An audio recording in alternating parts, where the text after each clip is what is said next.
Well, tonight we are learning state leaders launched an investigation into issues within the Secretary of State's Professional Licensing Division.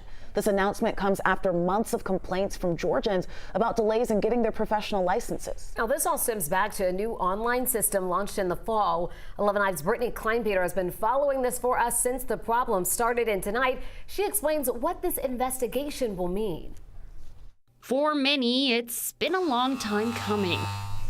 We're talking about people's livelihood here. Tonight, Georgia's Lieutenant Governor Burt Jones alongside House Speaker John Burns are launching an investigation into issues with the Secretary of State's Professional Licensing Boards Division. The genesis of how all this started was really just listening to constituents and, unfortunately, constituents' complaints. The launch of the Joint Blue Ribbon Committee investigation comes after months of complaints from Georgians about delays getting their license through the state's new online system called Goals.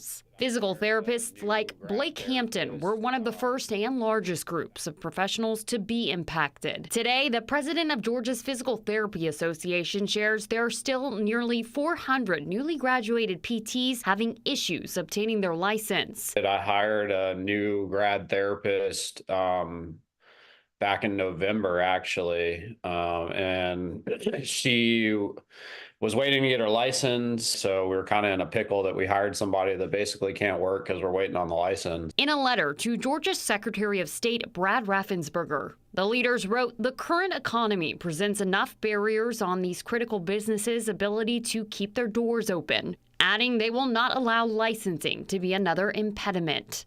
A spokesperson with the Secretary of State's office responded saying they applauded the General Assembly for finally paying attention to removing red tape that slows down licenses, adding that their office had made several recommendations during the last session. I'll be honest with you, none of it was stemming from hearing anything from them. And quite honestly, in times where our offices tried to address the issue for these individuals, and reached out to the Secretary of State's office, we were having problems. Our offices were having problems getting a good turnaround or response. Reporting in Atlanta, Brittany Kleinpeter, 11 Alive News.